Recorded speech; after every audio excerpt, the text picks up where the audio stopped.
Welcome, everyone, to a brand new episode of the Media Row podcast. I'm your host, Justin Miller. As always, make sure to like and subscribe, comment, rate, all that good stuff wherever you are viewing or listening to the show. If you are listening on Apple Podcasts, Spotify, wherever it is, Media Row is there. Make sure to like, comment, rate. And then if you are viewing on YouTube, click that subscribe button. It takes you 2 seconds and it makes our entire week. And we greatly appreciate all the support. And we want to continue to grow this Media Row family, and we want you to be a part of it. Lastly, social media. Wherever you social media, make sure you're following at Media Row Pod on Instagram and on Twitter. On Twitter was super busy Thursday with Drake Women's Basketball Media Day. That's where you can catch all of our firsthand interviews and clips from players and coaches. We are going to play a few clips from Allison Pullman and a select few players from Thursday's Media Day. But if you want to see every single one, an hour after Media Day wraps up, that's where you head to. Go to at Media Row Pod for all of your firsthand interviews and clips from the shows. At Media Row Pod on Twitter. Last thing now, because we have a lot of checklists to get through today before we really dive into a typical Friday of college football previews, predictions, all that good stuff. There's something really cool and fun happening this weekend that I want to talk about. So you need to get your butt over to Kelly's Little Nipper at 1701 East Grand Avenue in Des Moines. This Saturday, 1 to 4, dress up in your best Halloween costume, and you can get yourself some deals. You need to go to their social media page on Facebook. They list out what you need to wear or how you can dress up to get a few deals, but then also dress up however you want and whatever costume you think is going to win you a prize, because there's going to be a competition at the end. And your judges are Megan and I. Megan and I will be judging the Halloween costume event over there at Kelly's Little Nipper. We can't wait. We got the text from Jeff earlier this week asking if we wanted to be judges for the Halloween costume party. And right away, Megan and I, we're just like watching TV. We looked at each other and right away we were like, hell yes. That'd be so much fun. Because I've been saying on this show, I love Kelly's Little Nipper. I'm so happy they were eager to jump on and support the show, because I always loved going there. It is a fun atmosphere. This event really, shows off Jeff and his team's creativity and their willingness to just have fun. And that's the vibes that you are going to get when you come to 1701 East Grand Avenue in Des Moines. Kelly's Little Nipper, the Halloween costume event, 1 to 4. Megan and I being one of the judges for the Halloween costume party. Can't wait. It's going to be a lot of fun. And just get over there for the deals, for the food, for the games, for the drinks. Just get over there and have some fun this weekend. 1701 East Grand Avenue in Des Moines. That's Kelly's Little Nipper, always a proud sponsor of the Media Row podcast. So busy Friday. I mean, we're already 4 minutes into this show, and we've already felt like we've covered quite a bit. But we have a lot to get to today. We have Drake in a big road test in the PFL. We'll dive into that. Iowa State back in action. Iowa State, of course, coming off a bye at home against a ranked opponent in BYU. Iowa, after a huge victory at home against Penn State, will have a rivalry matchup against Minnesota. We have 2 other big college football games that we are going to preview. One that has not been talked about nearly enough. And then lastly, we'll get to our NFL picks and previews as well. But first, we are going to put football aside and we're going to talk about Drake women's basketball, because Thursday had the fortunate opportunity to go down to the Knapp Center and cover Allison Pullman and her players for a brand new season of a media day with the Drake women's basketball team. And there's a lot of question marks surrounding this team. And Allison Pullman talks about it a little bit in her opening statement that we'll get to here in a few moments. But the biggest question is, how does this team replace those three huge leaders that Drake lost? So number one, and you're going to hear her in a select few radio broadcasts this winter, but you lose Katie Dinnebier. That was not only a leader in the box score and just about every stat, she was just a leader for this team in general. Like, the ball is in her hand for a reason when there's a few seconds left in the game. That was the type of player Katie Dinnebier is. For 4 years, she's been the leader. And for 4 years, she has elevated her game. I mean, she had WNBA prospects. She may not be drafted, but she was asked to come to the combine and try out for teams. Turned it down to follow her dream of being a doctor. But still, that is the type of talent Drake had it with Katie Dinnebier. 2-time Conference Player of the Year recipient. She broke countless records at Drake, was an absolute star. One of the best women's college basketball players I've ever seen. And to be honest, just basketball players I've ever had the opportunity to watch and cover. Second person you lose is Courtney Becker. Again, someone where maybe in the box score, she didn't have the accolades like Katie Dinnebier. You know, didn't have those 50-point games or 40-point games that just blew you away. But she had over 1,000 career points. She was always doing the dirty work defensively and rebounding, and was a vocal leader on and off the floor for the Drake Bulldogs. And similar to Katie, was one of those few players that I've witnessed where even if she's not on the floor, as long as she is in the huddle, as long as she's involved, the whole team calms down. They just have this calm confidence radiating off of them if Courtney Becker is surrounding them. And they lose Courtney.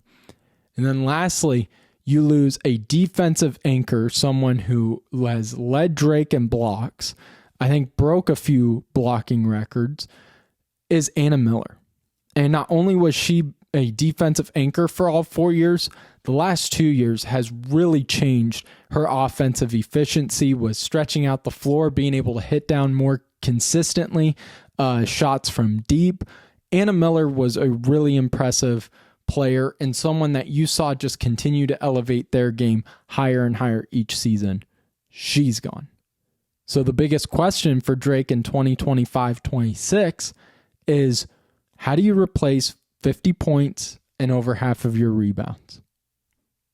And Pullman talks about it a little bit, but there's a lot of great names coming back to this team, and there's a lot of really exciting names coming into this team as well. But before we dive too much further into Drake Media Day, here is just Coach Allison Pullman, her opening statement on Thursday in the Knapp Center for Drake Women's Basketball Media Day.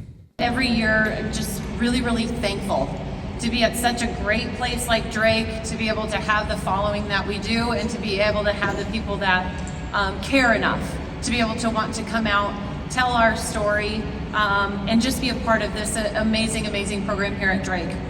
So uniquely enough, heading into year 5, I've been here a lot longer than that, but year 5. So what's really unique about year 5 at an institution is that you've just graduated ultimately that first recruiting class that told you yes.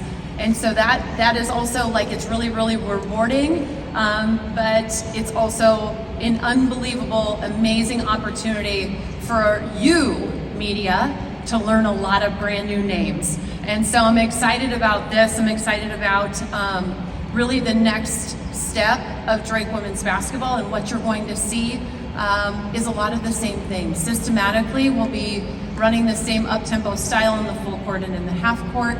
We've recruited these women to play this style, and so they all definitely fit, and they all bring their own strengths, very unique strengths, to be able to add to our team. So it'll be very exciting, still a very fun style of basketball to be able to watch. So ultimately, really looking forward to the upcoming year. And as you've heard me say before, this place is not about one coach, one player, a group of players, or anything else. This is Drake basketball. And as you've seen a lot of the banners that are hung, a lot of the retired jerseys and stuff, there's been so much success because of a collective belief and passion to want to be here.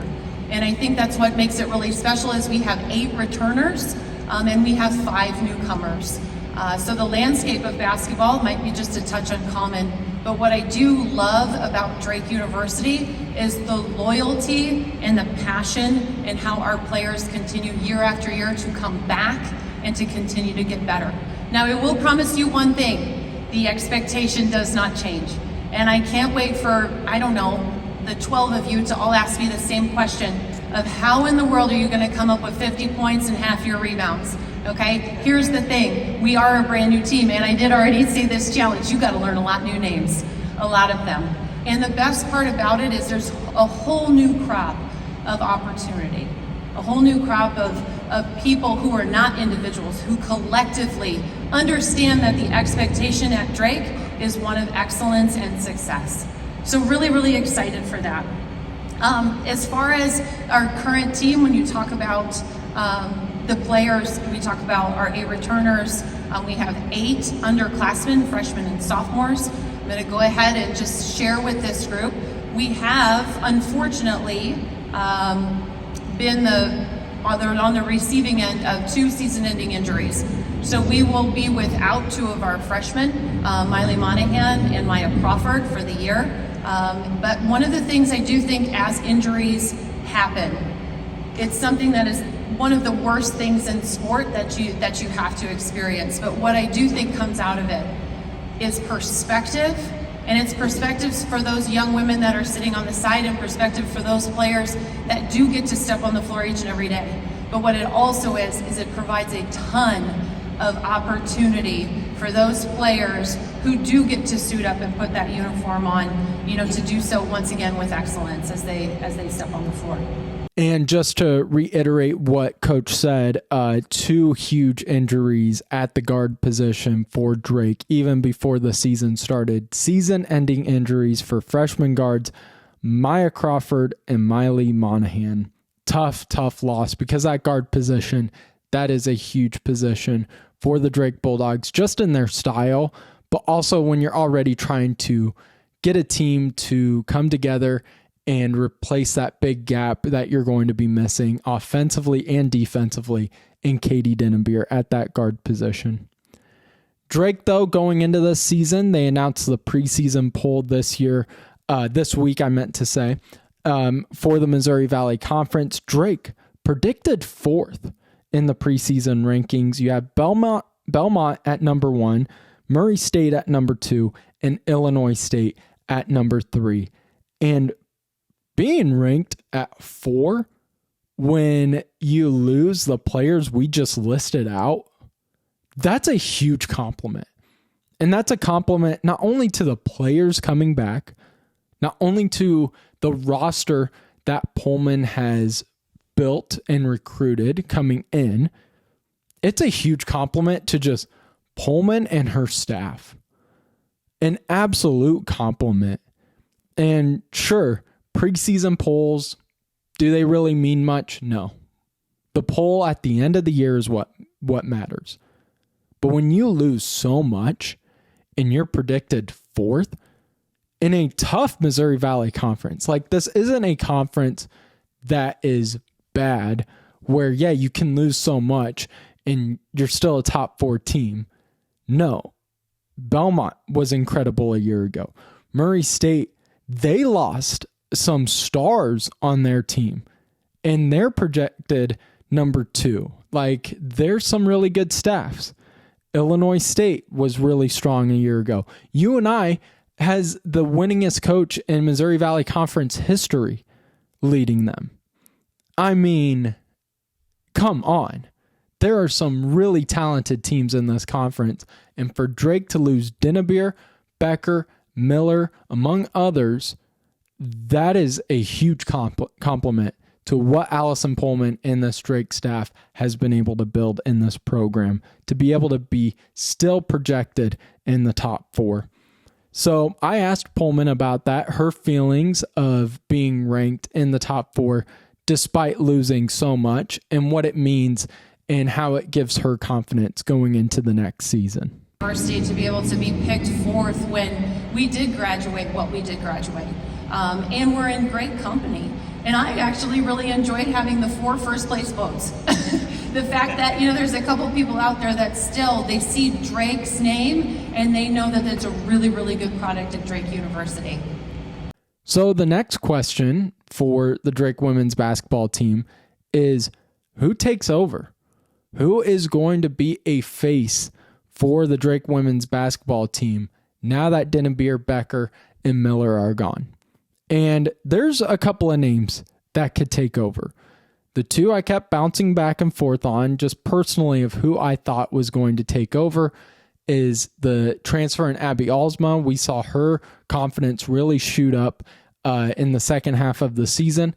But then you also have Ava Hawthorne. Ava Hawthorne is one of the few veterans, someone who's been here the longest, and someone who easily was getting talked about early on in the season as a 6th Player of the Year recipient. She is incredible. She's had amazing people to learn under, and now it's her time to shine. And so I asked Ava Hawthorne how she wears this as a badge of honor and a challenge to be looked upon as a leader on and off the floor, and what she wants to see improve from her game as an individual. Here is Ava Hawthorne. Absolutely. I mean, being a senior comes with a lot of things, and I just kind of, tell myself I want to be that person that I looked up to my freshman year, sophomore year, and take bits and pieces from those leaders, the upperclassmen that I followed, and become that myself. And so, just being the calm, consistent energy on the court, obviously off the court, being kind of that go-to girl for questions or, hey, I'm really struggling with this, kind of always being an open ear for that. Just kind of a lot more responsibility, but I think, obviously that comes with experience, and, I think that I am really ready to take on this role. On the court, be a voice of reason, and just kind of lead by example, and, be someone that, the girls can look up to, listen to, yeah. And then the final name that I want to talk about with this Drake women's basketball team is a brand new name, a freshman from Kansas, Anna Becker, has been the name that all these veterans and the coaches, when I ask them, who is someone new coming onto this roster that is really surprising you or stepped up to the challenges on the floor, they all mentioned Anna Becker's name. Anna Becker, when talking to her, she talked about how she feels like her individual style of game is going to complement this entire group of Bulldogs so well, because what's Pullman's favorite thing to do? What have we seen for the past 4 years with Dennebeer? Get the ball and go. You saw a year ago 2 completely different Drake teams and how they had success. You had the men's team who wouldn't take a shot until about 2 seconds on the shot clock, it felt like. They won, went to March Madness. Then you had Pullman and her group that got the rebound, and it was Showtime Lakers from the 80s. Passing the ball down, weaving through lanes, getting the ball out quickly, getting a lot of shots up. That was a fun offense to watch. And so what does Anna Becker do really well? She gets out into transition. She likes to go fast. She likes to push defenses and likes to get this offense rolling, take a lot of shots. So Anna Becker, talked to her. She was really confident in how her style will complement what Pullman has visioned for this Drake team in 2026. So I can't wait. First game of the year at noon at Eastern Illinois, November 3rd for the Drake women. November 3rd, huge day. If you're not following at Media Row Pod on Twitter by then, I am sorry. You're going to need to. It's going to be crucial, to be honest. We are going to be watching the Drake women's basketball game at noon, giving our updates, and then, of course, the men play on November 3rd as well at 3 o'clock. So a lot of basketball here coming up in 2 weeks. Going to be a lot of fun. a lot of fun. Now to get to our normal Friday discussions. This is our college football breakdown portion of the show. And let's just start with the game at 11 o'clock. Drake taking on Marist. You have Drake 4-2 overall, 3-0 in the PFL. They've won 3 straight. You have Marist at home, 3-4 overall, 1-2 in the PFL. They've lost 2 in a row, but 2 really close games. This is going to be a lot of fun. These 2 teams match up very well. Bulldogs, a top 3 offense and defense, taking on a very strong defense in Marist, a top 5 defense in the PFL. And to start, I want to talk about where the Red Foxes challenge the Bulldogs. Number one, they're a top 5 defense for a reason. They're just so sound and solid at all levels. Defensive line is strong. Linebackers are strong. That secondary is elite for the Red Foxes. They're top 5 in defensive efficiency. Against the PFL on third down, their opponents only convert 36% of the time. They're top 5 in PFL in opponents' third down conversions. And then, like I said, a absolute great secondary. They have forced the second most interceptions in the PFL with 8. Drake, 7 turnovers in 4 games, but have slowly tried to clear those up. 0 in back-to-back games against San Diego and in the win against Davidson. But that secondary is going to challenge whoever is under center for Drake. And on Wednesday's show with Coach Woodley, it sounded like Spellman just isn't to the point they want him to be. So it could be the true freshman Logan Inagawa under center, who has really impressed me. I love the play of Logan against Davidson. I thought that was a great momentum builder for him, a confidence builder. Feels like now after seeing that game, you're 100% confident if you're Kyle Kemp to really hand him the entire playbook.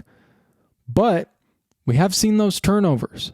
In the early part of the season, Drake struggled to limit those turnovers. 7 turnovers in 4 games.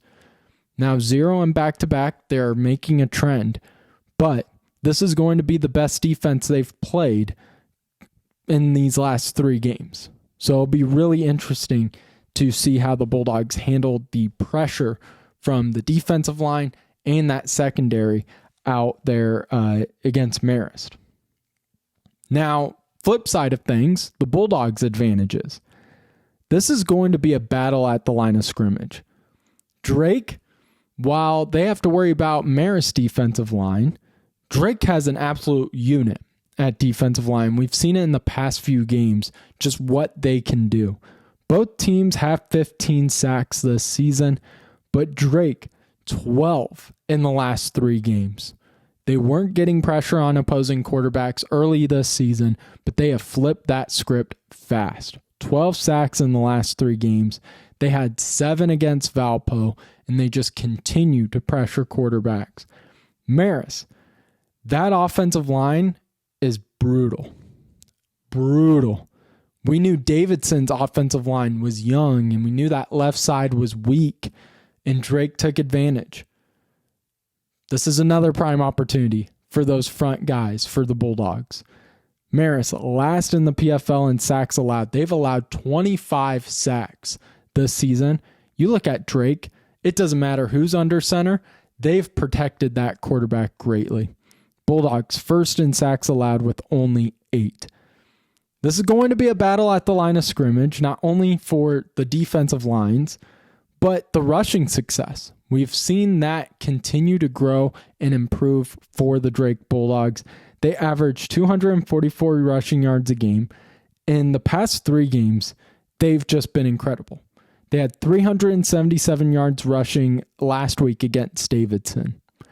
And I loved seeing such a huge number, not only just because it's 377 yards on the ground, but because it's not 377 yards, 200 of them being from Logan Inagawa. It was a good balance of Logan rushing the ball, because that's a great strategy Drake has right now of utilizing whoever it is, Spellman or Inagawa, at quarterback, utilizing them in the run game. But now they have found something with this running back trio of Meisinger, Woodson, and Herman, to where this is actually going to be a offensive attack, an offensive key. While in the start of the season, it was our biggest question mark offensively for the Drake Bulldogs was who is going to take over? Who is going to make defenses work for it? Who is going to take over in the running game? And Nick Herman's been incredible. It's made Woodson better, and it's made Meisinger better as well. So the keys for Drake, easier said than done, win the line of scrimmage. Get pressure on the opposing quarterback while also making sure that your running backs have holes, making sure that no matter who's under center, whether it's Spellman or Inagawa, is able to have a lot less on their shoulders. Second, limit the turnovers. Again, easier said than done. You're going up against one of the best secondaries. And that's why my gut's telling me, honestly, they're going to favor the true freshman in Logan Inagawa over Chase Spellman because you want a healthy arm going up against a really strong defense. And Logan impressed me enough against Davidson that I have confidence in him going on the road and playing Marist. So, huge one for the Drake Bulldogs. They are 4-2. They've won 3 straight, 3-0 in the PFL, and they're in great position to win that 3rd straight PFL title. Games at 11 o'clock. Make sure to follow along at Media Row Pod on Twitter. We will be giving our live updates and thoughts throughout the game. All right, now let's keep moving on into the other local team games. Starting off with number 11 BYU at Iowa State. The Cyclones, a 2.5-point favorite. A little surprising. Feel like the 2.5 is almost just, it's at Jack Trice. We have Iowa State coming off a bye. They've been 2-1 coming off byes since 2022. They've found success. But this is a different Iowa State team going up against a really strong BYU team. BYU 7-0 after a 24-21 win over number 23 Utah.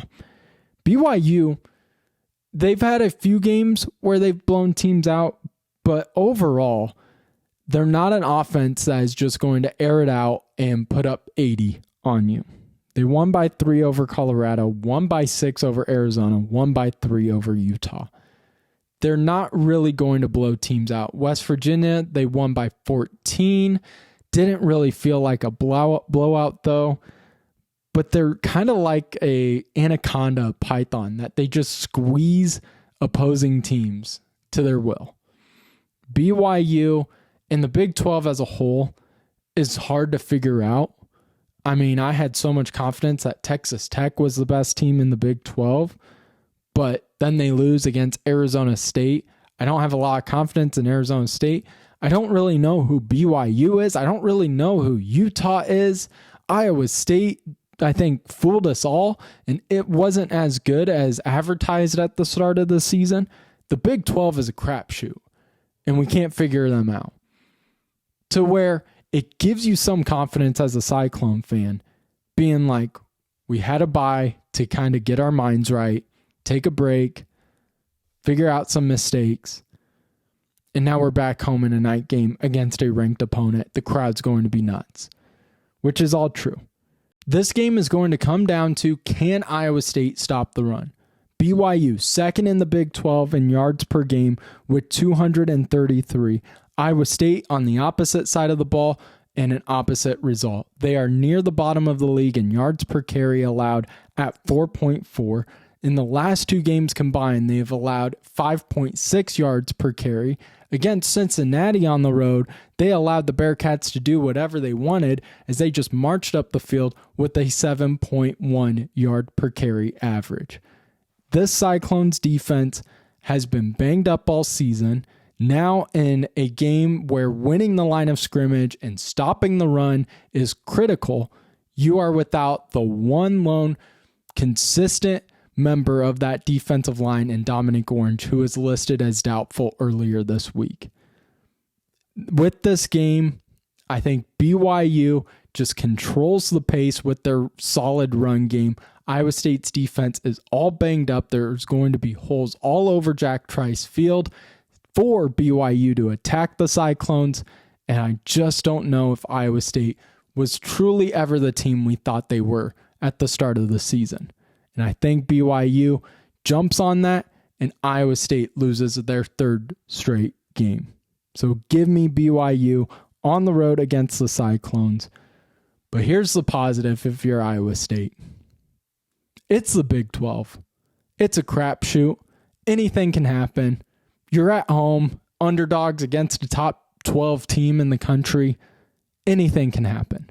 The Big 12, I feel like watching teams, they're never as good as we thought they would be, but they're also never as bad. I mean, Arizona State, I've had no confidence in all season because I don't know who that team is. Week in, week out, they're different. And they just took down the one team that I felt with my full heart, gut, they were the best team in the conference in Texas Tech. The Big 12 is a crapshoot. Anything can happen each weekend. There's your positive if you're a Cyclone fan. When previewing this game, there's not a lot of positives. So I have BYU taking down the Cyclones on the road. Moving on to Iowa City. We have a rivalry game. Minnesota taking on the Hawkeyes. Iowa, an 8.5-point favorite after their huge victory against Penn State last weekend at home. Both teams 5-2, 3-1 in the conference. This is a big game for just Big 10 standings. On top of you add in the emotion of a rivalry game, you also add in the emotion of the last time the Gophers played in Kinnick.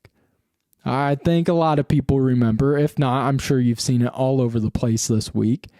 The freak Cooper DeJean fair catch. Was it not a fair catch? Last time Minnesota won 12-10 in 2023 when Cooper DeJean brings back what looks like it's going to be a game-winning punt return touchdown, gets called back for saying it's a fair catch at midfield. Iowa loses the game. I remember that's going to be one of the few games where you remember where and when you were watching that game.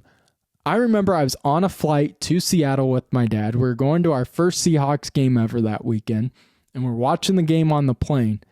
And seriously, we both do the surrender cobra. We were like, oh my God, they just brought that back. How does Iowa keep getting away with this? That offense is terrible. That game was ugly on both sides, and they're going to win because Cooper DeJean just brought back a touchdown, a punt return for a touchdown. And yet you see the fair catch penalty. And then we're both doing the surrender cobra again going, oh my God, I can't believe they just called that. It was incredible. It was an emotional roller coaster, even for two guys who aren't Hawkeye fans. So you have that emotion and that trauma and that PTSD for Hawkeye fans this weekend. So a huge revenge game. Both teams, the ground game have been critical. You have Gronkowski, who's coming off of an elite performance on the ground as a quarterback, 130 yards rushing versus Penn State. Minnesota, on the other hand, that defense had an all-time performance against the run versus a top 25 Nebraska team that they just absolutely handed 24-6. 36 yards rushing for the Cornhuskers on 29 attempts. This is an Iowa team that has to utilize the run game. If they become one-dimensional, they lose this game easily. But here's the thing. We say that week in, week out for Iowa. If your opposing team, make them one-dimensional. Easier said than done. That offensive line has improved. Gronkowski has become a dual threat. And I think even though maybe that Minnesota rush defense is legit and could slow down Iowa, you look on the opposite side of the ball and Iowa's defense is every bit of a Phil Parker defense. I like PJ Fleck. I think he's a good coach. Now you have teams that are both bottom 4 in the conference in offense, but both teams aren't top 4 in the Big Ten in total defense, aren't top 3 versus the rush, aren't top 5 versus the pass. Only one defense out of these two is in those categories, and that is Iowa. And that is why Iowa wins this game on Saturday. Give me Iowa over Minnesota. The 8.5 is too many, though. Give me Minnesota to cover the 8.5. All right, now we have our final two national games I want to get to before we wrap up today's show. And last week, remember, we went 4-0. Let's try go 8-0, all right? Let's try it. It's going to be difficult, though, because we start off with a really tough one. Number 8, Ole Miss at number 13, Oklahoma. Oklahoma, 5.5-point favorite. At home, I love the Sooners' defense. They lead the nation in sacks per game. They're first in every defensive category in the SEC. Ole Miss, though, they have a great offensive line. Only allow 1 sack per game. The thing is here. 1, Ole Miss, again, just absolutely no defense. So I think they struggled to really lock down Blaylock, who has been dominant in the run these last few games. Now, he averages 4.5 yards per carry. Only 3 teams this year have kept him to less than 5 yards a carry, and that's Texas, who beat them, but they only allowed like 4 yards a carry, was Michigan. They beat Michigan. Auburn held him to only like 3.3 yards per carry, and they still beat Auburn, regardless of the BS player exiting the field, still on the field call. But here's the thing. Texas, absolute solid defense. Really strong defense. Michigan, always a physical defense. Auburn, same as Michigan. Ole Miss, no defense. Haven't seen it. Teams are just absolutely with ease scoring. So I think Ole Miss loses. I think they finally get knocked out of that top 10 spot, and Oklahoma wins at home. I do like Ole Miss, though, to cover the 5.5 because it's Ole Miss playing a game. These games always come down to the wire. I feel 5.5 feels like a lot. It's also such a great line where, like, I want to take, Oklahoma in the points because I think I could easily see like a 28-21 Oklahoma win. But man, these games have been just right down to the wire, haven't they? So I like Ole Miss to cover, but Oklahoma to win. Lastly, a game that no one's talking about in the nation. North Dakota State and South Dakota State. Both teams 7-0. Both with 1,400 plus yard QBs that each have 11 touchdowns and only 1 interception. Both with 600-yard running backs. Both with 500 plus yard receivers with 2+ touchdowns. Both with extremely talented defenses and especially individual defensive ends. We've seen South Dakota State struggle this year, and they still found ways to win. Double overtime on the road against Montana State early in the season. A few weeks ago, a 5-point victory on the road versus Youngstown State. North Dakota State, on the other hand, hasn't won by less than 17 all season long. And that's a credit to them as a program, to that roster, the coaching staff. They are dominant. But here's the thing. On the road, hostile environment, rivalry game, these teams always battle each other out. I like the team that has gotten a few scars. I like the team that has gotten beat up and got back up again. And that's South Dakota State. So give me the Jackrabbits taking down North Dakota State at home and improving to 8-0. So there's our picks for the college football slate. A lot of really good games this weekend. You're going to want to make sure to follow along at Media Row Pod for all of it, all over social media this weekend. Now, let's jump in to our NFL picks for the weekend. A game at the start of the season, no one is blinking an eye at. They are just tossing it aside. But you look at the records, this could be a top game of the weekend. 4-2 Bills at 4-3 Carolina. Now the records are pretty close, but I don't think these teams are close. Andy Dalton is going to be probably the quarterback for Carolina.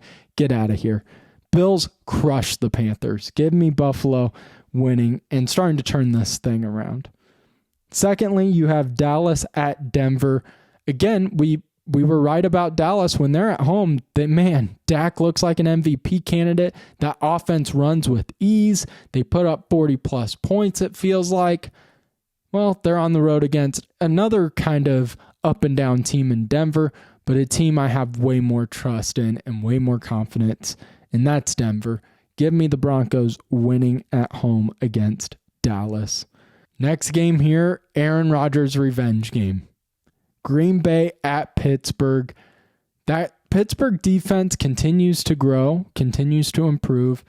The offense still has its moments where all of a sudden Rodgers looks like he's 30 again, or DK looks like he can't be stopped, but it's all over the place. That team is all over the place. It can't seem like they have a solid game where the defense performs well as well with the offense. Seems like one carries the load of the other, and I do not trust that one bit. I don't think the Rodgers revenge storyline can pull me enough to pick the Steelers, so give me Green Bay, a team that has a weird loss and that tie to the Cowboys, but other than that has been one of the more consistent teams in this really inconsistent start to the NFL season where we don't know who is good, who is bad this year.